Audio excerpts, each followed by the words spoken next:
کسی راجا کے اندر، مہاراجا کے اندر، نواب کے اندر یہ طاقت نہیں تھی کہ انگریز کے خلاف آواز نکال سکے۔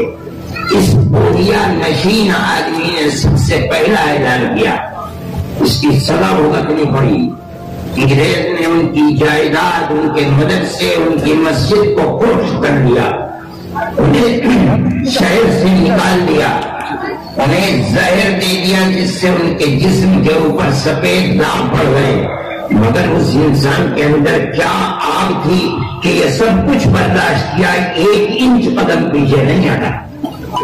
اپنی زندگی کے اندر انہوں نے اپنے 2 شاگردوں کو، ایک سید احمد رائے بریلی اور ایک اپنے نواسے شاہ اسماعیل شہید، ان دونوں کو جہاد آزادی وطن کے لیے تیار کیا۔ سن 1824 میں شاہ عبدالعزیز صاحب کا انتقال ہو گیا، مگر ان 2 آدمیوں نے پورے ملک میں جہاں تک جا سکتے تھے دورے کیے، لوگوں سے اپنے ہاتھ پر ہندو مسلمانوں سے عہد لیا کہ وہ آزادی ملک کے لیے قربان ہو جائیں گے، اور اس کے بعد انہوں نے منتخب کیا ہندوستان کے شمال صوبہ سرحد کو انگریز سے لڑائی لڑنے کے لیے۔ اسی لڑائی کے اندر 1831 کے اندر دونوں شہید ہو گئے لڑتے لڑتے۔ مسلمان بھی اس تاریخ کو نہیں مانتا، دنیا یہ سمجھتی ہے کہ جہاد آزادی وطن سب سے پہلا 1857 ہے، نہیں، سب سے پہلا آزادی وطن کا جہاد بالاکوٹ کے میدان میں سن 1831 کا ہے، جس کے اندر ہندو اور مسلمان سب شہید ہوئے۔ علماء صادق کوٹ پٹنے کا ایک اب تو محلہ ہے، پہلے دوسری آبادی تھی، وہ لوگ تو واپس نہیں آئے وہاں سے، اور سن 1845 تک مرتے رہے، آپ کو جانتا بھی نہیں ہے۔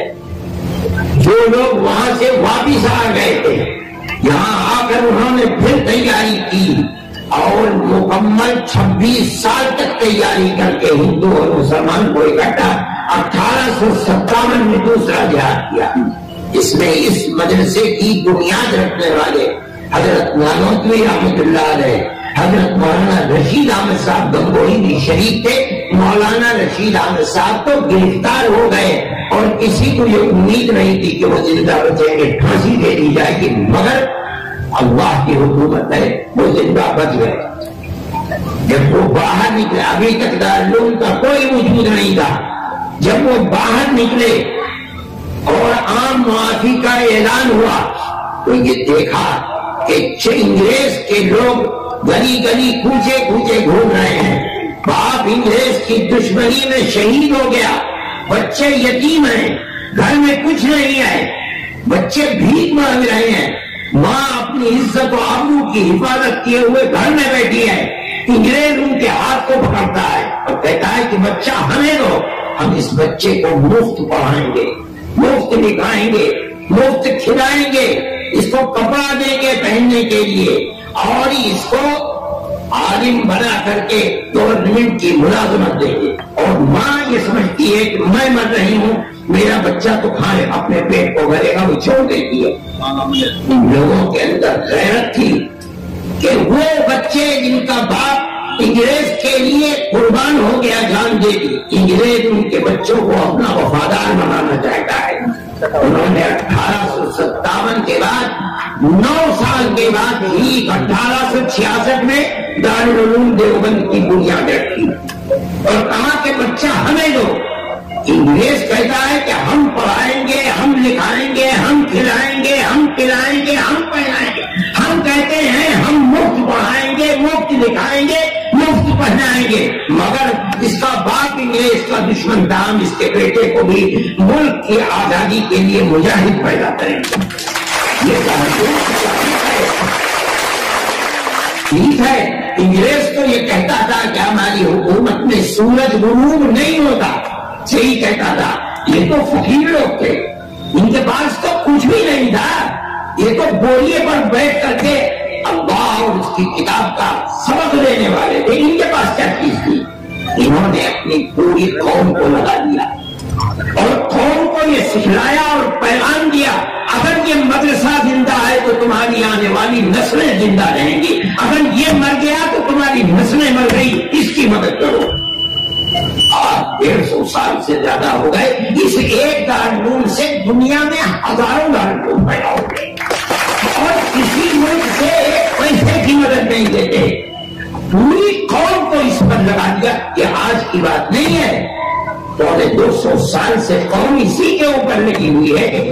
نواب صاحب کے ان کا نام تھا سر رحیم بخش، انگریز نے ان کو سر کا خطاب دیا تھا، انگریز نے ان کو بھیجا، سیڑھی لگ گئی، کسی کو جانے کی اجازت نہیں تھی، وہ گئے اور جا کر حضرت شیخ الہند رحمۃ اللہ علیہ سے عرض کیا کہ حضرت آپ سب سے بڑے ودوان تھے اور دارالعلوم دیوبند میں سینکڑوں لوگ آپ سے لاودائق ہوتے تھے، آپ بہت بڑے فقیر تھے، لوگ آتے تھے، مرید ہوتے تھے، آپ ان کے گرو تھے، چیلے آتے تھے، آپ چلے گئے اور ہر شخص پیاسا ہے، آپ نے ساری زندگی انگریز کی مخالفت میں لگا دی، مگر انگریز کی حکومت تو اپنی جگہ پر ہے، اس کو تو کوئی ہانی پہنچی نہیں۔ اب ہماری تمنا یہ ہے کہ آپ ایک جگہ بیٹھ جائیے دیوبند میں، بس اپنی اس تحریک کو ختم کر دیجیے تاکہ جو پیاسے ہیں ان کی پیاس تو دور ہو۔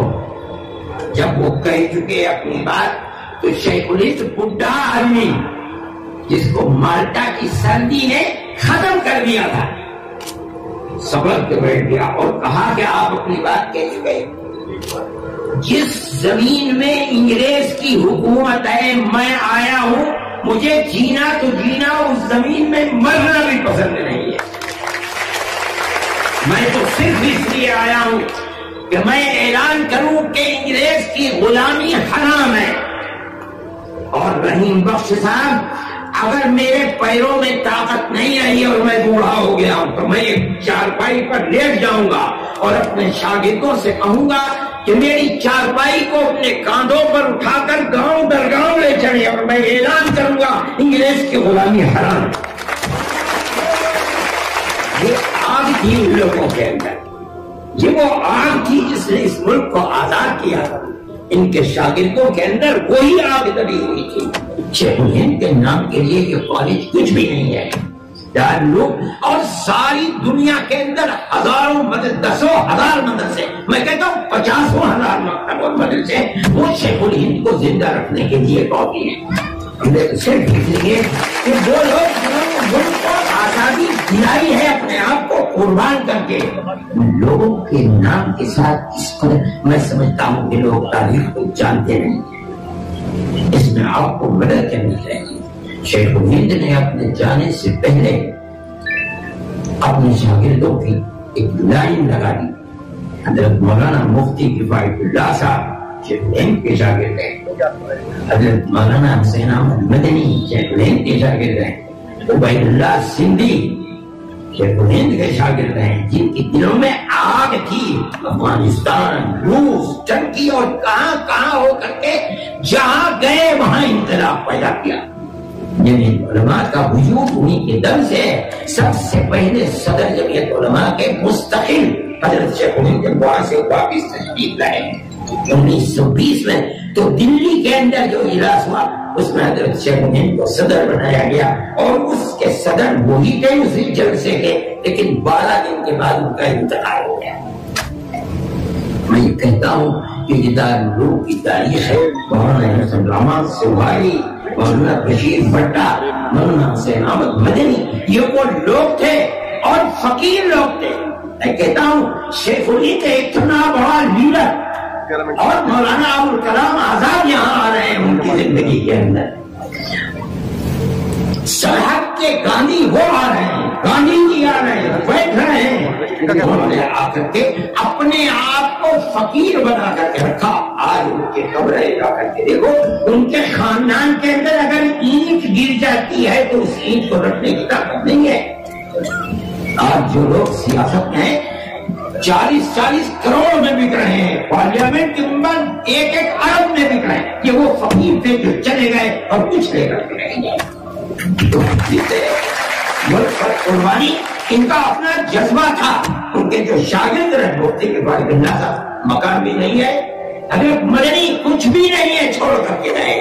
جو بچوں کو وراثت ملی تھی وہ 150-160 روپئے وراثت کے اندر بچوں کو, بچیوں کی وراثت کیا کچھ نہیں دے. ان کی زندگی فخر و تاجدستی کی زندگی, مگر آج ملک کے اندر اس کی کوئی قدر و قیمت نہیں ہے. آزادی وطن کے لیے کیا کیا لوگوں نے؟ کچھ نہیں. میں کہتا ہوں دارالعلوم دیوبند ان لوگوں کی یادگار ہے. انہوں نے آج تک دارالعلوم اپنی اسی روش پر چل رہا ہے. صحیح ہے اس طرح کے لوگ نہیں ہیں, لیکن دارالعلوم کے بے شمار لاکھوں آدمی ساری دنیا کے اندر ہیں اور وہ دارالعلوم کی مدد کرتے ہیں. آدمی اپنا فرض سمجھتا ہے کہ ہم دارالعلوم کی مدد کریں, اس لیے کہ پورے 200 سال سے دارالعلوم نے وہ قربانیاں دی ہیں کہ جو کسی دوسرے کے اندر ہو گئی. یہ ہماری مادر علمی ہے. دارالعلوم کی ایک بڑی مختصر سی تاریخ ہے اور اسی تاریخ کے ساتھ دارالعلوم زندہ ہے. ملک آزاد ہوا. ملک کی آزادی کے بعد ان لوگوں نے ملک کی اس اقتدار میں ایک رائی کے دانے کے برابر حصہ نہیں لیا.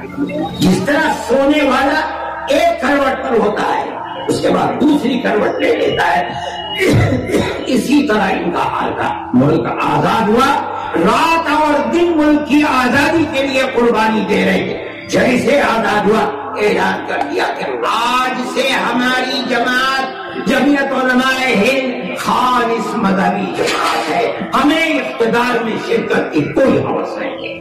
ہم نے ملک کو آزاد کرایا اس لیے نہیں کہ ہم حصے دار بنے, یہ ہمارا مذہبی اور دھارمک فرض تھا. ہم غلامی کو لعنت سمجھتے تھے, ہم نے ملک کو آزاد کیا, ہم کامیاب. اس کے بعد انہوں نے ملک کے اندر برابر اس کی ترقی کے لیے حصہ لیا, مگر اسی اقتدار کی طرف محنت کی.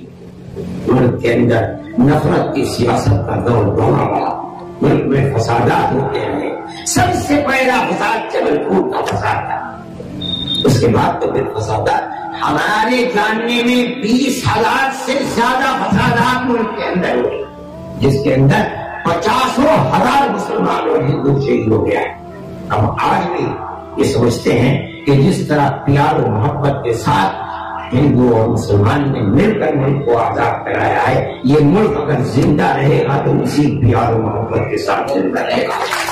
اور اگر پیار و محبت نہیں رہے گی, نفرت جنم دے گی, تو ملک برباد ہو جائے گا, امن و امان کو آگ لگ جائے گا. سوچ ہے اور ہم سوچ کے اوپر پہاڑ سے زیادہ مضبوط ہیں.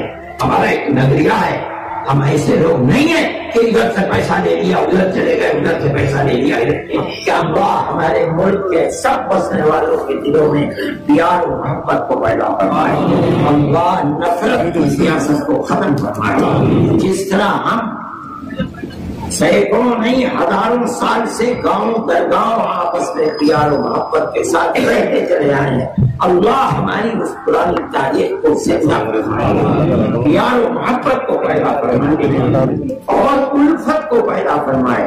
اور جو لوگ نفرت کی سیاست کر رہے ہیں اللہ انہیں خائب و حاصل فرمائے, ان کو راہ راست پر اور سیدھے راستے پر لائے, پیار و محبت کے لیے کام کرنے کی توفیق عطا فرمائے اور ہمارے ملک کی پرانی تاریخ کو زندہ و جاوید فرمائے اور سب کو گاؤں در گاؤں پیار و محبت کے ساتھ زندگی بسر کرنے کی توفیق اور حوصلہ عطا فرمائے. اللہ دارالعلوم کی بھی حفاظت فرمائے اور جہاں بھی قوم اور وطن کے لیے جو بھی کام ہو رہا ہے اللہ اس کی حفاظت فرمائے, خیر و برکت عطا فرمائے. سب حاضرین کو ان کے جائز مقاصد کے اندر اللہ کامیابی عطا فرمائے. وصلی اللہ تعالی علی خیر خلقہ سیدنا محمد. سبسکرائب اشاعت الاسلام کیرانہ یوٹیوب چینل.